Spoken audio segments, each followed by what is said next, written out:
Welcome to episode 20 of The Leap Home, a portrait for Troian. In this week's episode, Sam must help a woman haunted by the voice of her long-dead husband, calling her to join him in his resting place at the bottom of a lake. With the aid of some surprisingly effective technology and an audible owl, he must solve the ghost story and reveal the truth, but can he make himself heard? Or will the call of the deep prove too powerful? I'm not into necrophilia. At last, something sexual he's not into. Not funny. Good evening, Ian. How are we? I'm not too bad, Gerry. How are you? Into a bit of this, a bit of that. Necrophilia? Not always. Who would you say is the most famous necrophiliac? Funnily enough, just been watching him, old Jeffrey Dahmer, on Netflix. Put him ahead of Jimmy Savile? Worldwide, yes. Okay. I'd say so. It's a bit of a toss-up. Are you afraid of any ghosts? I ain't afraid of no ghost. No? No. Is that an original thought you've come up with there? I might trademark that. It's a good idea. Should do. This episode, I think it gets a bum rap, a raw deal. Although maybe it is justified. I enjoyed it. It was nonsense. It was enjoyable nonsense. I had the feeling, obviously, it predates Jonathan Creek, but it had the. For me, it was trying to be like a Jonathan Creek episode, but ended up being more Scooby-Doo. Yeah, it reminded me a little bit of the one with the woman at the lake with the bottle. Jonathan Creek wise. Not Scooby-Doo. No, I couldn't name you a specific Scooby-Doo episode, but yeah. The one where it's the old man who runs a fun fair. Definitely. And he's wearing a monster mask. Shall we rapidly push through the socials this week? Yeah, very rapidly. Snapchat is the most important, obviously. And then we've dealt with that at Leap Home Podcast on Instagram and Twitter, at The Leap Home on Facebook, theleaphome.com for our website where the show notes will be found. And please go to Columbo Podcast Productions on YouTube. Subscribe, hit that little bell so you get notified of the new episodes 1 week ahead of everybody else. You'll be able to hear each episode of this show. Very well done. You practicing that? Oh, yeah. Also, reviews, places, everywhere you can find, especially Apple Podcasts. Shall we take a look at this episode? Let's crack on.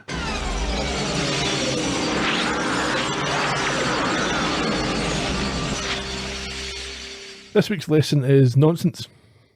Remind me? Sam says he's a bit like Don Quixote, writing unwritable wrongs and fighting unbeatable foes. However, every week he successfully rights the wrongs that he has been sent to right. And beats the foes. Indeed.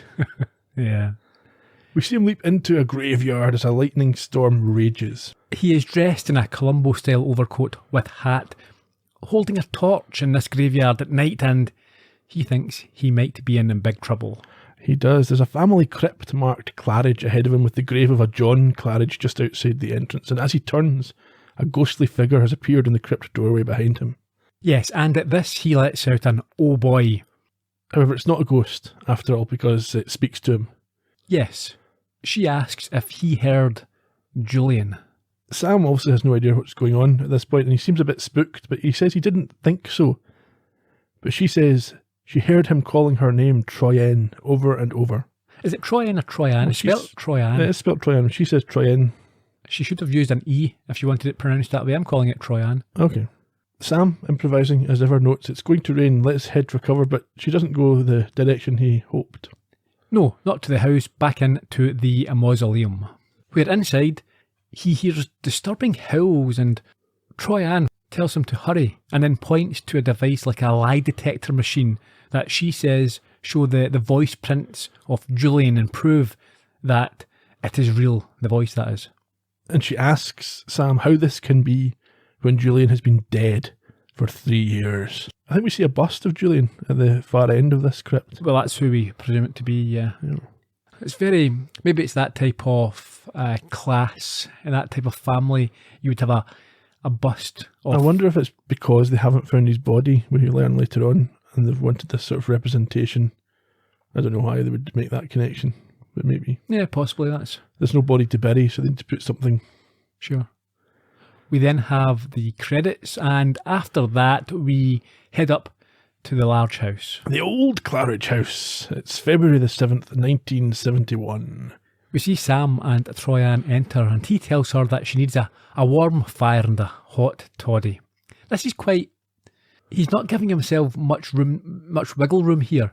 Now, if you don't know the person, you don't know if she drinks alcohol at all, never mind hot toddies, you'd be as well saying you need to warm yourself up, get dried off, and have a hot drink. It's very specific, yeah. Yeah. The housekeeper, a Miss Stoltz, tells him that they can't light a fire, and Troian explains that she's reopened this house after having it cleaned up, but they didn't get the chimneys done, so there might still be animals living in them. Yeah. At this point, Sam makes a bizarre statement. Yeah, it's odd for two things. One is his tone is very snarky. Yeah. But it is the... Bad science. Very bad science. Yeah, he should know far better than this. Yeah. What does he claim? He says that although the fire could be dangerous to the animals in the chimney, that pneumonia is also dangerous. He should know you can't catch pneumonia from the rain.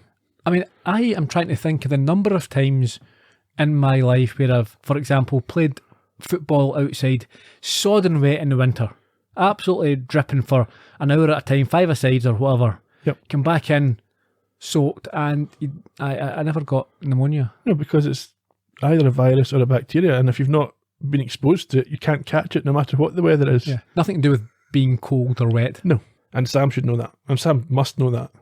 Again, the only thing we can say is the old Swiss cheese brain, but it's not actually a good enough reason, is it really? No, or maybe it's just a generic phrase that people use. He's just kind of throwing out there. Yeah. Anyway, at this point, he holds out his jacket to Stokes. Yeah, that's a bit unlike him, isn't it? To expect even a housekeeper to run around after him. In any case, she haughtily declines to take it. Obviously, he's a guest. Yeah. And maybe Sam at this point doesn't realise, and he presumes that he is part of the household. Maybe. The housekeeper, Stoltz, complains about the mud that they've dragged in that she's just cleaned, and Troian has to apologise. Before they walk off, and Stokes, with a smirk, states that she will prepare their drinks. And then Sam gets really snarky with her. He says, if it's not too much trouble. And then she turns around and comes back with a fairly acerbic sort of response, telling him that if he'd really wanted to spare her trouble, he wouldn't be there. Troian defends Sam at this and reminds Miss Stoltz that Dr. Mintz is her guest and he will be made to feel welcome while she is mistress of the house. And at that, her brother Jimmy comes in with the most ridiculous mullet. Not even sure if it's period appropriate. Yeah, it's more 80s than 70s, isn't it? It's a good mullet. Oh, it's fantastic. He's put a lot of time and effort into it. He's ahead of his times, obviously. But he is not keen on her assertion that she heard Julian's voice again, and proof from the quack Mintz is not going to convince him. He takes his sister aside and emphasises that Julian is dead and not coming back, however terrible and unfair that is. But she, again, defends him, claiming that Mintz is an accredited parapsychologist with degrees and everything. He's got degrees. Jimmy says yes, it must be in voodoo, vampires and zombies, but Sam defends himself saying he doesn't like vampires. No, he's okay with the voodoo and the zombies, yeah. And as this is going on, we see Sam look in the mirror and be somewhat fascinated that he has hair on his face, but less so on his head. And he can't feel it. No. Troian then explains to Jimmy that Julian was calling her to the crypt and decides to go off for a bath. Yeah, I think she starts to doubt herself. Perhaps she's losing her mind. Well, you would think that. Yeah. When she exits, Jimmy makes his view of Sam clear, and he states that he won't let his sister end up in a loony bin while Sam makes money from her. Yeah, he says that when Julian first died, they spent a lot of money on real doctors to help Troian, and that she was this close to being in a rubber room. Yeah. Sam insists that he's not going to hurt her, and his attitude is quite aggressive. I think it's far too aggressive. I think agree with this. Yeah, this is what I thought. Sam should be on Jimmy's side. He should certainly be hedging his bets a little bit more. Mm-hmm. He's quite defensive all the way through this part of the episode. Yeah, but it doesn't make sense from a man of science. No. He should be saying, yeah, you're right, Jimmy. She won't. There's something going on here. You would think, but no. Jimmy thinks that, or says that he thinks Sam is here to catch a ghost, then write a book, give some lectures, maybe get a movie deal, and who cares if Troian goes bonkers in the process. Yeah. Stokes, she reappears with the hot toddies, and Jimmy leaves for his sister's room while Sam is informed that a Miss Little from the Lakeview Weekly called about some clippings he requested, and he's got to drive into town in the morning to get them. Yes, she wanted to come up, but Miss Stoltz told her it's not a good idea. Sam says quite right because of the storm, but she says it's nothing to do with the storm. Strangers simply aren't welcome here. Which is a bit ominous. Any place where they don't like strangers, you're not from around here, are you? Yeah. We'll put a pin in Mrs. Little because she's going to show up right at the end of the episode. Yes. As this is going on, we see Al peek out from behind Sam with a pensive look in his face, and it gives Sam a fright. Yeah, he refers to Miss Stoltz as Lucretia Borgia and says that she gives him the shivers and that Sam shouldn't drink whatever she's given him. Good idea. I liked Al's green outfit today, very nice. Yeah. Even the hologram is unsettled and thinks that she may be able to see him, and starts to tell a tale about an encounter he had in a creepy house when he was younger, before Sam gets him back to the job at hand. Your name is Dr. Timothy Mintz, parapsychologist at Stanford University, trying to make contact with the other side. Unfortunately, you've never succeeded. That's because there are no such things as ghosts. Be careful, Sam. Ziggy says this is a very strange house. I know. It's damp and it's cold and you can't make a fire in the fireplace. I'm serious, Sam. Do you know that all the Claridges in that family boneyard have died violent and unnatural deaths? I don't believe that. Well, I'm just giving you Ziggy's data. Okay. And anyway, the odds are that's why you're here.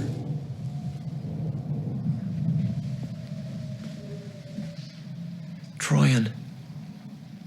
Troian Giovanni Claridge. She used to be a successful illustrator of Gothic romances, most of them written by her husband, Julian.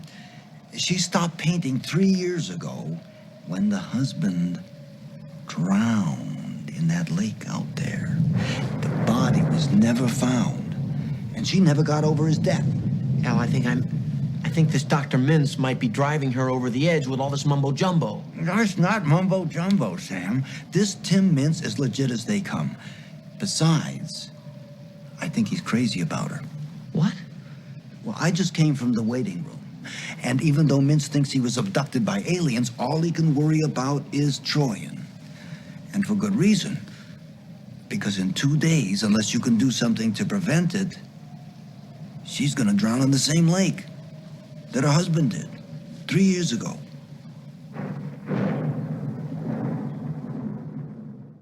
Talk about burying the lead there, Al.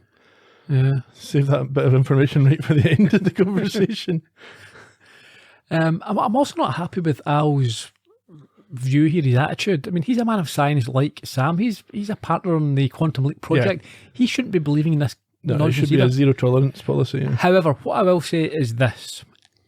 In the Quantum Leap universe, where this leaping is possible, Al is effectively a ghost. So you could say that some people can sense and hear and see other people that aren't available to... Maybe more of a poltergeist. Yeah. Given his attitudes sometimes.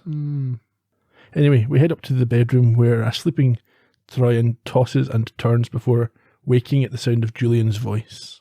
Yeah, we hear it calling her name and she gets out of bed, but her light bulb blows, so she has to get a candle. Who has a candle, just in case their lamp... Maybe in that house the electrics are known to go often. It's a creepy house. What will we need? Yeah, some gothic stuff. Of course. She's then startled to discover a wet trail leading to or from her bed, which she follows into the hall and up a flight of stairs. It's quite obvious that Julian has returned from the bottom of the lake. Obviously, yeah. Can be no other explanation. As Sam and Jimmy meet at the phone to discuss the power cut, Troian enters this upstairs room. I think it's Julian's study, yeah? Yes. So she screams and downstairs Jimmy belts out some exposition telling Sam it's Julian's study, it's been locked since the day he died, let's get up there. They rush up and they find her crying in front of the painting that she had been working on for her husband's last book. A painting that she'd thrown into the lake. Yes. The camera zooms in and shows a little man in a boat. So do we ever find out how this painting... If she knows that she threw it in the lake? Yes. Do we? We'll figure it out. It was retrieved from the lake. Yeah. I know who would have retrieved it, but would it been possible, practical, to get it back out after it had been thrown in the... Well, she's not going into the middle of the lake. She's not able to swim, so she's obviously chucked it from the edge. It's not gone particularly far.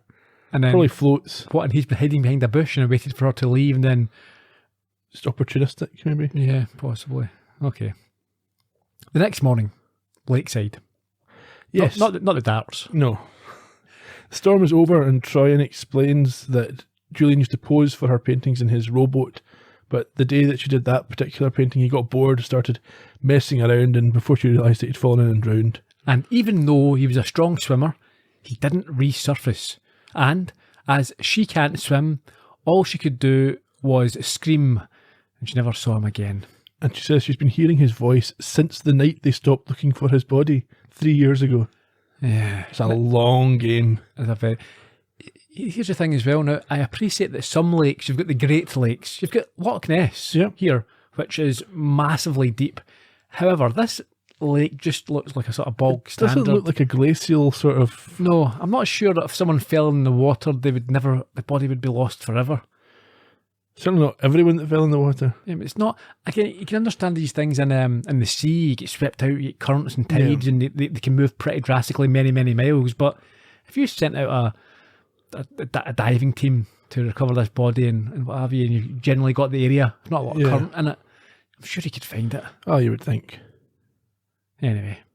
Now, there's a bit of a contradiction here because Sam asks Troian if she's heard the voice anywhere else, and she says no, but she heard him at the crypt yesterday. But we come to learn that the crypt is on this property, so she might just mean on the estate, or like at the lake, in the house, at the crypt, all here. Yeah, I think the crypt is beside the lake, so when she heard it in the crypt, it was coming from the lake.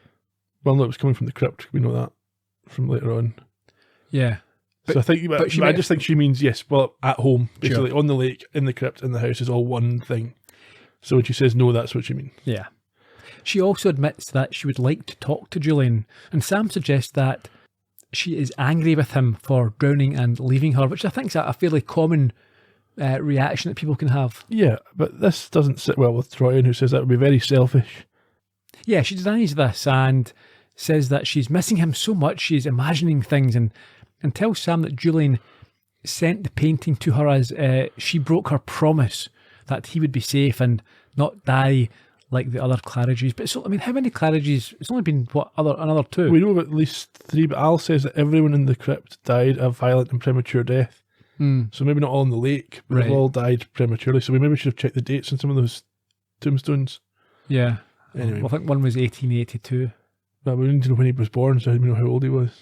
Anyway, Sam then gives a patronising explanation that we can't be responsible for promises that we're unable to keep because it's beyond our power, no matter how sincerely made.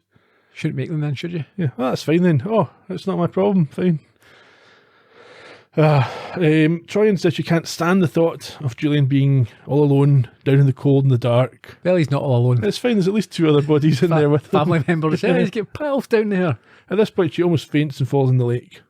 But she hears the voice, and I think she sees a vision. There's something under. Well, yeah, like, something. Yeah, she thinks she sees something. So that's the thing. That's obviously not part of the scam. No, I think that's just a trick of the light. Yeah, or her imagination. She is starting to go a little bit off kilter. Yeah, Sam catches her though. It's okay, and apologises for his insensitivity. And this results in a moment between them where Sam again can't help himself. He's almost about to kiss her. Well, he tries to get one in every visit. At least one. Yeah. Unless he's meant to do it. Unless he's married to them in this case. Oh no, I don't love her. Can't be doing this. Anyway, Troian breaks away from this encounter, explaining that Miss Stoltz will have dinner ready. And Sam asks her whose house it is anyway. And from the window we see Stoltz watching on. Very creepy. Yeah. That reminded me of something, I can't think what it was. Maybe a movie or something, Rebecca or something, or possibly, but it's a trope. Yeah, especially in this type of setup. Anyway, back inside. I think we're in Sam's room, where Al offers the nonsensical suggestion that the lake is so cold, Julian needs someone to cuddle him. But I liked Al's red hat. It was very nice, yeah, dashing. I would wear that. You would look stupid. Harsh. Was it because of the hat? Nope. And Sam thinks someone is trying to drive Troy insane, so finally he's got a grasp on what's going on. He doesn't know who, but he is suspicious of Stokes and asks what Ziggy has in her. Yeah, this is interesting because Al says that Troian hired her after Julian died. Yes. So Ziggy's got that down as a matter of fact. That happened. Mm-hmm. Okay. Why is that interesting? Because, well, we'll come to her later on. Okay. Let's save that one. Sure. It's also a bit odd as well. I mean, what does that mean? She hired her after Julian died. Now, if you're in the type of household where you have staff, Yeah. what, are you suggesting that Julian used to do this job?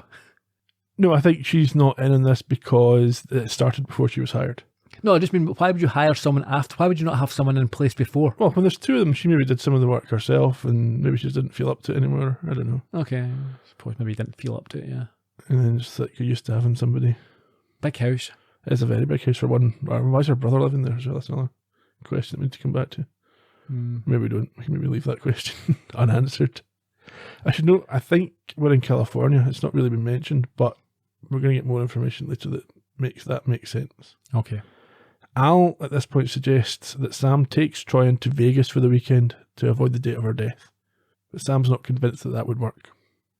No, he's quite egotistical here. He's got a lot of confidence in his own ability. He says he'll make sure that she doesn't drown in this lake. Doesn't have to take her away. Don't worry. He also thinks that would just postpone it and she would just drown when they go back because he's not solving the problem. Now, that's a questioning about the show, the concept here of these. Yeah, there's so many other ones where that could be the case. He's only saved someone for one day. Mm-hmm. Yeah. Anyway, we get more information on Jimmy next. Yeah, apparently he majored in golf and is into investments, but dismisses him and Stokes out of hand and assures him it is the Claridge's in the mausoleum and the three that are in the lake. And that's an important point that Sam picks up on. But before that, Jimmy dabbles in investment. We know that. Mm-hmm. But he doesn't know that Jimmy's an electronics whiz. Who's? Al doesn't know this? Yeah, or Ziggy doesn't know this, but knows about the investment thing. Yeah. So I'm not sure where Ziggy gets their information from. Public records, maybe. But then why would that be a public record? What? That he's in well, yeah. There'll be if you maybe have to. Maybe he is, yeah. But then Ziggy also says things like, she's 6 feet that way and down 3 feet. Yeah, that's true. Anyhow, yes, this mention of 3 of them in the lake catches Sam's attention and he asks about the other 2. Yeah, I think it's pointed out that they date back to the 1800s. Yes, Nathaniel Claridge, who drowned his wife and the butler when he caught them in flagrante. And where? Flagrante. Right. I've been there before. It was nice. A bit warm. One of the Canary Islands. Yeah. Sam says that no matter how many of them are in the lake, none of them are calling out or leaving fish tracks in the study. That's a fair point. I hadn't ruled out at this point the fact that Julian never died and had been taunting her for 3 years. Yes. Yeah. I thought at this point in the episode, I thought that was a possibility. For sure. Al concedes there could be another explanation, and maybe Troian is gaslighting herself. That's quite an early mention. That word gaslighting is a lot more popular these days than it was. Yeah, it is, yeah. Yeah. Shows you. Oh, it's from the movie Gaslight, isn't it? Is it? Apparently. So that's where someone's led to believe something's true that isn't. And what year was the movie Gaslight out? Oh, that's a good question. Maybe someone can phone in and tell us. What decade are we talking? Before 89. Right. Yeah, but there's no reason for her to be doing that. Sam is quite impressed here with his equipment, which has picked up a wide range of electrical activity, including brainwaves, and even picked up him leaping in. Yes, but he is embarrassed when Al asks about another signal, which Al claims was made by the ghost. Yes, but we're about to find out that's not the case, because just then an angry Jimmy comes in with another picture and accuses Sam of being responsible for what happened the night before. Yeah, and he throws down a drawing of a ghostly figure. Well, no, it's the painting that we saw from before with a ghostly figure added in the water. Right, okay. Al says it gives him the creeps, and amazingly, this can be heard. Well, by Jimmy, yes. He thinks it's Sam throwing his voice. Yeah, or some sort of sound effect. Well, yes, when Al leaves, because he can be heard, he runs away, and Jimmy thinks that the noise of the door is another one that Sam's come up with. And he goes on to tell the quack that he believes he's so desperate to find a ghost that he's setting all this up and pushing his sister to the edge. It's quite it's like hiding in plain sight here with this accusation. It's a bold play, yeah. He tells Sam to pack up his Ouija board and be gone by dawn. Get out of town and have a showdown.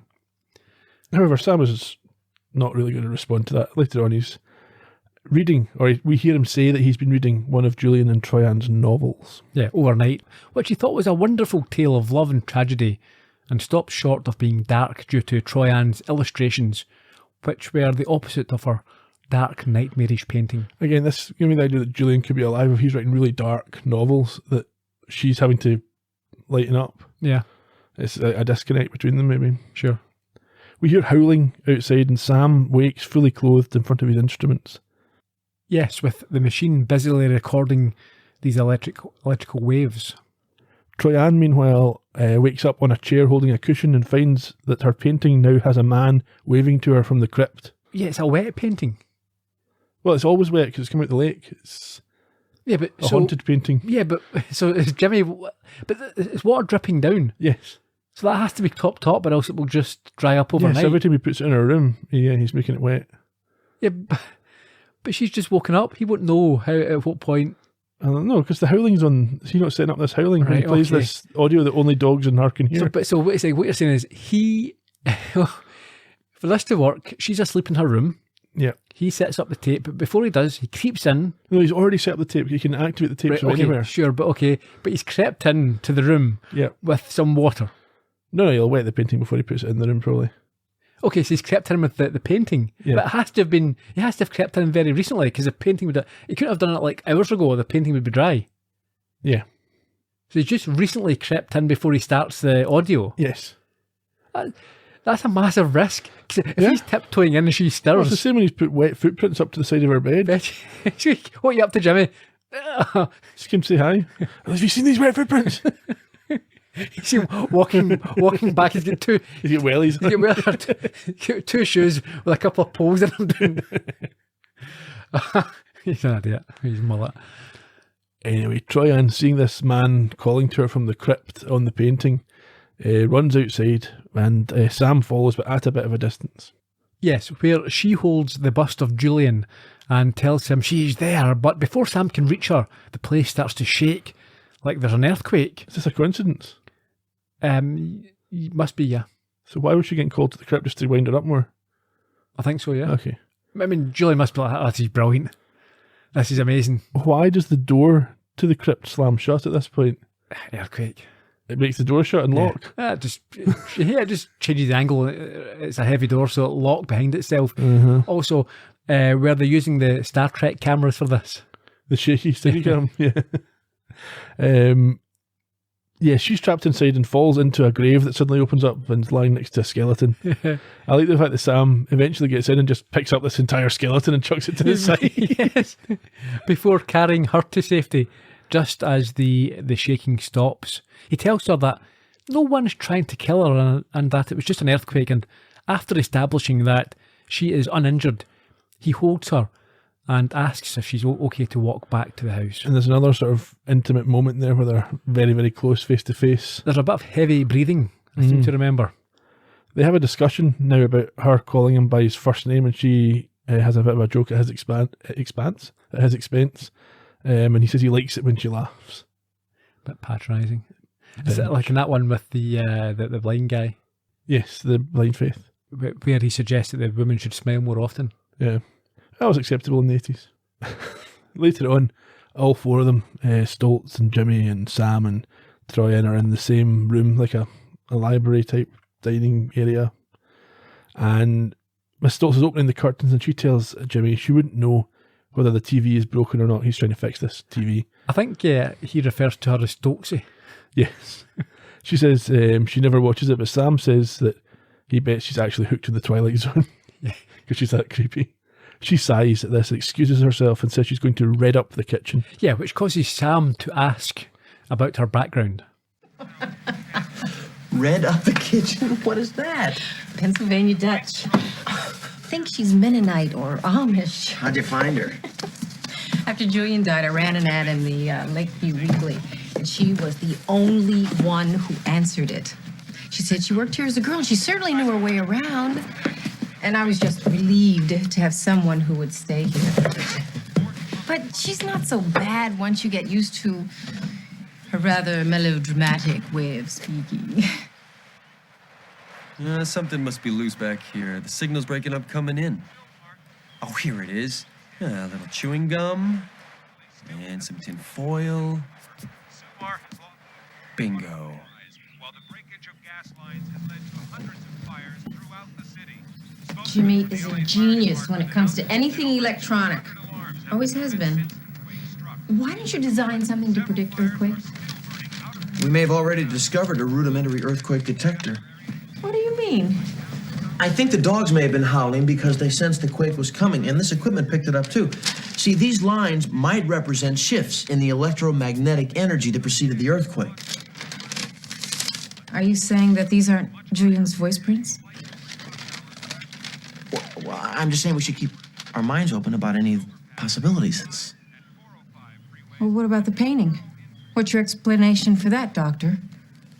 Why are you getting angry? Because I heard Julian's voice, and if it isn't real, I imagined it, and if I imagined it, You're I'm... not psychotic. Oh, merely hallucinatory. Oh, Troian, please, Why are you looking for another explanation? I thought you wanted to prove that Julian was haunting this house as much as I did. I just want to find the truth. The truth is that Julian will not let go. Jimmy at this point says he's off to LA to watch the aftermath of the earthquake, and Sam tells him they don't need gawkers, which leads him to challenge Sam. Yeah, he thinks that he is just annoyed that Troian is catching on to him and smirks as he tells him not to blow his cool, but that doesn't make sense. No, it's the complete opposite of what Troian's doing. She's upset that Sam isn't going with her on this. Yeah, because if Jimmy's claiming that he thinks that Sam is setting all this up, the last thing that he said there was, let's keep an open mind, this might just be the earthquake. Yeah. Down at the crypt, Sam finds his equipment amongst the ruins, and Al shows up, but he isn't happy about the possibility of coming into contact with human remains. No, he's about to make a sharp exit, but Sam tells him to stay and points out how scared others would be if they could see him doing his thing, which is what I sort of alluded to. Sam tells him there's no such thing as ghosts, and these are skeletons, not ghosts. Yeah, he claims that holograms like him can be scientifically explained, but ghosts can't, and isn't convinced by Sam just saying that they don't exist. Again, I'm not happy with this attitude from... No. Because the thing is, we tend to forget, because Al's always just talking about women and things and having a joke, but he must have he was a test pilot, an astronaut, and he partnered Sam. He's supposed to be a serious person. Yeah, very serious. Now, don't get me wrong, it's a bit like in Real Genius. Have you seen Real Genius with Val Kilmer? I've not seen Real Genius with Val Kilmer. Well, you should. Anyway, it's about it's about real geniuses, child geniuses. Anyway, but the point is, Val Kilmer plays like one who's a bit of a party animal, right? You know, a typical sort of always up to pranks and try to get women and partying and things like that to show that he's he's not just a brain box. Anyway, but so Al sort of plays that role where he's more interested in women and dancing. Cover up up the fact that he's actually just quite smart guy doing science stuff. Precisely, and he should not be getting involved in ghosts and things like that. No. He doesn't leave though, and Sam tells him that the equipment is more advanced than they thought, and he wants to work out if it's picking up Al directly or through Sam's own brainwaves. Yeah, but he's not keen on a machine that might allow people to hear what he's thinking, except for the blonde behind him, and that's... Yeah, Sam points out, yes, the blonde in the corner. Well, I don't know how her hair is... And that was, I think, the intro clip we had. About necrophilia, yes. Sam's delighted to find something sexual that Al's not into. Sam wants to use this technology, the reader, to locate low-voltage battery emissions. Which Al agrees could be done. Quite tricky, but possible. And he knows how. Back in Julian's study, Troian is trying to communicate with her late husband and asking him what he wants, and states that she is taking his silence as a goodbye. I like that sort of psychology and that trick. Yeah. You know, God, if you're listening to me, if you don't want me to do this, give me a sign right now. Strike me down. Oh, okay, you're on board with it. She's sitting looking at this typewriter that's got the piece of paper with the title "A Portrait for Troian" by Julian Claridge. Did you expect it to start typing? Yes, yes. The direction was suggesting that was about to happen. It was going to find me. Yeah. Join me. Which could have been easily done if it was a computer, but even for a bit of an electrical genius, a typewriter might be hard to rig up. Perhaps. She, however, does not get this continued silence as a goodbye because she hears her name once again, and The painting is back, and on it, next to the ghostly figure of Julian, there's now a ghostly woman joining him under the water. Oh, she turns and leaves in tears back down in the crypt. The device is now working as Sam wants. He's found a battery. Yep. Al's reluctant to open the grave that the signal's coming from in case the body inside isn't fully decomposed. Yeah, I think it's 1948 they mentioned was when the person died. So 23 years. Yeah, Al thinks it's a bit recent. No, it's more than 23 years. 71 now. Ah, right, so I'm thinking of the when the show was made. Sam opens it anyway. Meanwhile, we see Troian approaching the lake as Miss Stoltz smiles and closes a window in the house. Back in the crypt, the vault is opened and Sam finds the ghost. Well, it's a tape player, but you can't hear anything on except the hiss of the tape, although his machine is going nuts. Well, it's not just a cassette recorder, it's got a transmitter attached to it as well. And they hear the hill, and Mintz's device starts to record a wave as Troian is seen standing at the water edge on a small dock. Yes, and she hears the voice again as well. Sam asks Al if it's possible to record a voice only detectable to those who can pick up high frequencies, like dogs and some people. Most of the women. Is that a thing, yeah? I think so. Well, certainly the younger you are, the higher the frequency you can hear, and I think it's probably different from person to Basically, person. you're saying women are like dogs? No. Okay. Al notes at this point that the tape player is rigged up and may have caused all the others to play when Sam activated it. Yeah, but I think he also says it would take an electronic genius to do this. And that's an exact phrase that Troian used to describe Jimmy earlier on. So there's your trigger. Ah. Sam runs back to the house looking for Troian and is locked in the study by Miss Stoltz after searching through a number of different rooms without success. He must have run past her, because we saw that the lake's in between the crypt and the house. So he's just not paying any attention, just blindly run to the house. If the lake's in the middle and she's at the end of the lake, he's coming from one side of the lake on the top end. It's very unlikely he wouldn't notice that she's out on the... Okay. I don't know. It seems odd to me. Anyway. Yes, anyhow, yes, he goes through a few rooms, can't find her, and then gets locked in the study by Miss Stoltz. Al, I think, had previously asked Ziggy to centre him on Troian, but it hasn't been done at this point. It suddenly is done because he issues an ultimatum. So he gets there and thinking that Troian might be able to hear him, he impersonates Julian saying he wants her to live. Yeah, how did he do that? I mean, surely she knows her husband's voice. She's been hearing it often enough. Well, it's not actually her husband's voice she's hearing, is it? It's just a ghostly voice. It's all kind of... Whoa. Maybe. However, yeah, she asks about the painting and why it shows her under the lake. But before Al can respond, she gets an unwanted answer. Because that's where I need you, sis. I really thought I could quietly drive you to the funny farm, but I see that's not gonna happen.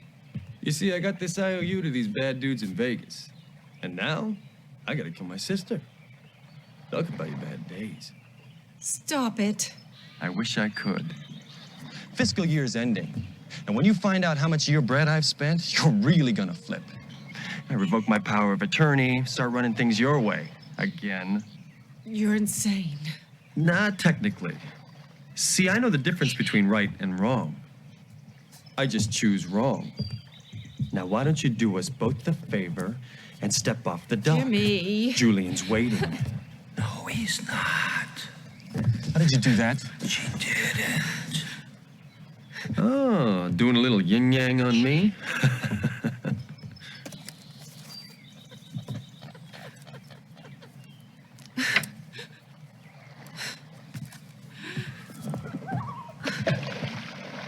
Jimmy, let me help you. Sure, sis. Jump. Jimmy.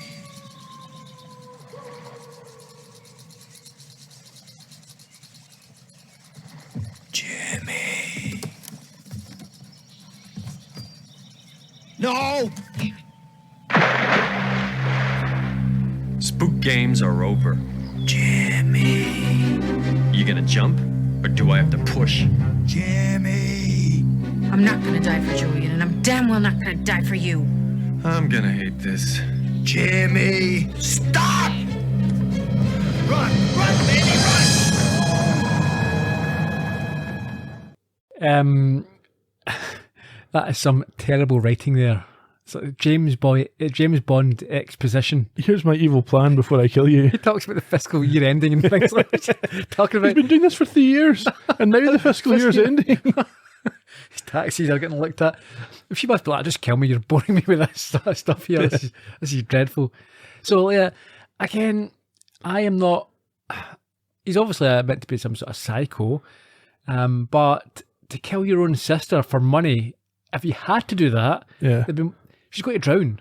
Like, I really got quite. It's not only for the money, though. He wants to also continue to live his life his way without her putting limitations on his access to the money. Sure, but if you were going to kill your sister, you would maybe poison her or do it in a more humane way, I think, than this. Yeah, it reminds me a little bit of the episode of Columbo with the horse racing and the guy from Cheers. Yeah. Strange Bedfellows. Yes, that's the one. Or any old Port in a Storm. Yeah, to a certain extent, yeah. It didn't have the gambling aspect in it. No, but there was a drowning. Yes, and a suffocation Sort of. that we can't really explain. Yeah, Let's move on before we get back into that. Troian at this point tries to escape, but there's another earthquake, and Jimmy's able to catch up to her, and we see in the lake that the earthquake has released dead bodies, and they float to the surface, and they're all right next to this pier. Convenient. Yeah. But this only stops Jimmy for a moment before he tosses her in beside her deceased husband. There's a brief, hilarious moment as Al asks to be centred on Sam and is moved 3 inches down the pier as Sam comes charging down towards them, having jumped out the window of the house. Yeah, he tackles Jimmy and they both go through the barrier. Al then pinpoints Troian and Sam dives under to rescue her. Later on, there's 3 bodies and body bags on the shore, and the woman that we talked about earlier on, what was her name? Miss Little, is it? I think Mrs. Little. Mrs. Little, okay. She's there explaining to the police who these are likely to be, given her local expertise. Understandably, Troian is finding it hard to stay composed after her brother tried to kill her, but Sam tries to persuade her that Jimmy was sick, and she has to remember that. So how does he know? Well, he's assuming there's some kind of mental health issue going on. Yeah, but we have to assume that anyone who does any sort of killing like this... Yeah, well, I think he's trying to make her feel better. I don't think he's giving a diagnosis. Okay, fair enough. He says that she has survived Julian's death, that she can survive this as well. But this might just be the thing that pushes her over. It could be. But you survived AIDS, but now you've got terminal cancer. You can survive this as well. At this point, I think it's the local cop, he wasn't wearing a uniform. Yeah, but I think he was a police officer, yeah. I mean, how hard would it have been to go to costume and get a uniform so we knew who he was? Yeah, it's crazy. He said there's no sign of Jimmy's body, which means that Sam's murdered him. Is that the first killing that Sam's perpetrated? Yeah, it's not murder, it's killing, isn't it? It's not murder, it's Well, you put him in the water. Yeah, but you're not trying to murder him. You're just trying to stop him from killing murdering sister. It's debatable. He didn't try and save him. No, he did another priority. After he saved Troy, he could have gone back in for Jimmy. Al could have told him where he was. No. Okay. Troian confirms to the police a more positive narrative on Jimmy's death than he deserves. Why? Probably just because it'll tie up with a nice bow and everyone will be happy. But here's the thing. The police here, the cops, cannot take her word for this. Because for all they know, she might have killed him. Yeah. Deliberately. They have to investigate this. You would think they would. Maybe she and Mintz killed Jimmy together. Yeah, except Mintz never existed. Ooh. No, I said Mintz. Oh, I meant, sorry. Yeah. Yes, maybe the two of them did. Who knows? He was probably bothering them, trying to get them off their ghost hunt. Yeah. Anyhow, the policeman says that, or tells Sam when he asks, that the bodies are likely to be Julian and the 2 people killed by Nathaniel Claridge. And the bottom of the lake is near freezing, so the bodies are all very well preserved, despite 2 of them having been down there for over 100 years. They're barely even wet. It must have been released by the earthquake, he says, and he asks Troian, despite knowing it's difficult, to identify her husband's body, which she says she's scared about, but Sam reassures her that he's there. I'm not sure that's going to help anything. No, I don't think it would help much at all. So she does ID them and get some sort of closure, I suppose. Yeah. The woman, Little from the village, is surprised to learn that they have a housekeeper called Stoltz. Why is that? Because the murdered woman in the lake was also called Stoltz, and she was a Mennonite from Pennsylvania. Ah. And when Sam unzips the body bag, what do we see? It's Miss Stoltz in the body bag, and then we get a shot of her at the window fading away into nothing. Yeah, she vanishes before our eyes. And Sam leaps, but it's for a rerun, so it's back into Cam from Kamikaze Kid. Yeah. Don't need to talk about that. No, we don't. That's the end. Yeah, so that ending there. We need to unpack this Miss Stoltz thing. So she's a ghost. She's here to avenge her death. Looks like it. Who is she avenging it on? Because the guy that killed her's not there. There's no one there even who's descended from him. I think she's just trying to make sure that she has been identified so that she can be laid to rest. So is this her plan, is to bring herself out of the lake? It's nothing to do with killing anybody else. Yeah, possibly, because she vanishes, so it's almost like my work here is done. So why does she lock Sam in the study? Because I don't know. I have no idea. It's not clear to me what her motivations are. I'm hoping some folk may be able to chip in on this. So I can't put a story together that makes sense for why would she show up after Julian died, the last of the Claridge line, apparently. Maybe that's why, but that doesn't make any sense. Why does she hang around for 3 years and then disappear when her body's found? Why does she lock Sam in the room? Why is she so mean to everybody? Yeah, well, maybe that's her personality. It could just be that's what she's like. Maybe Mennonites are quite stoic, quite harsh people.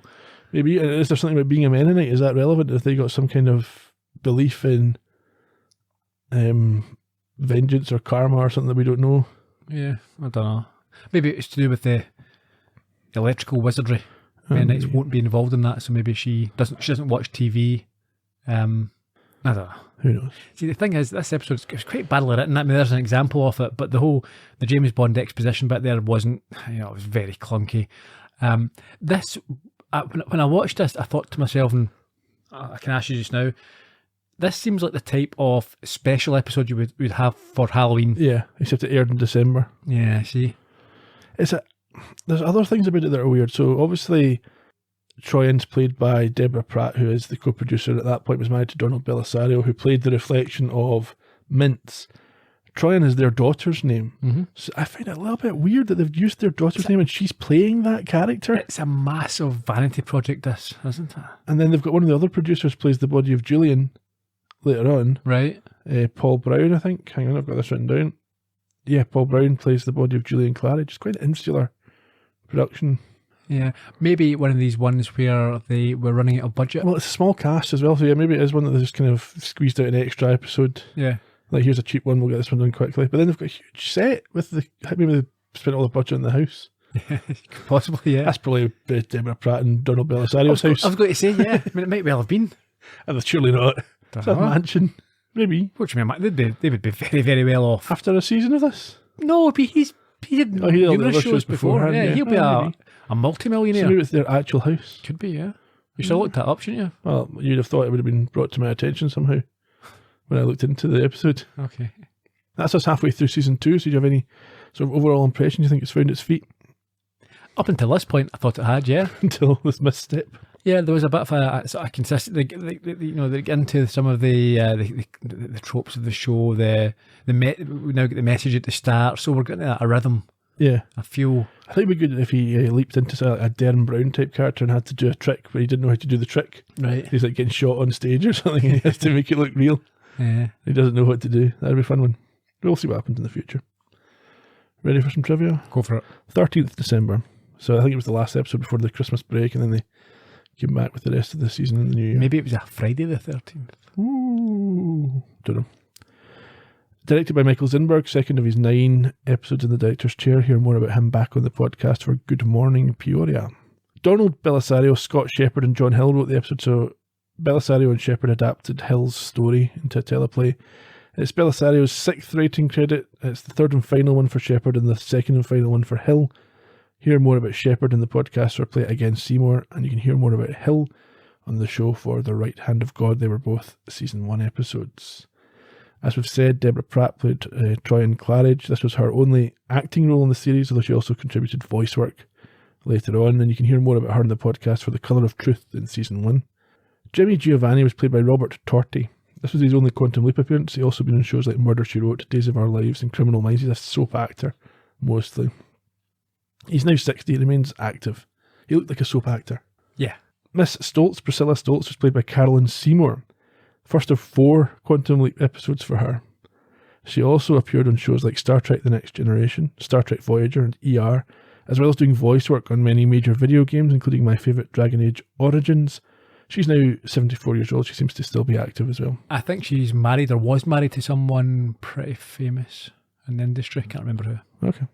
As we said, Donald Belisario was the reflection of Mintz. Paul Brown was the body of Julian Claridge, and obviously Carolyn Seymour was the body of the elder Mintz. The elder Stoltz. Well, the only Stoltz, I'm not really sure. If she's a relation of the same person. Same person, must be.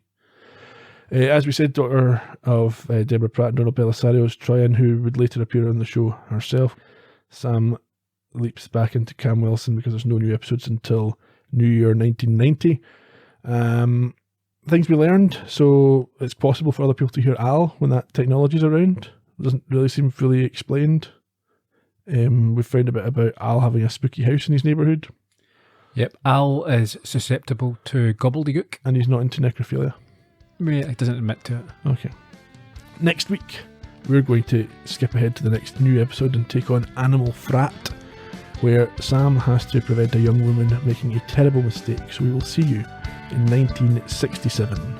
Until then, cheerio. Bye-bye.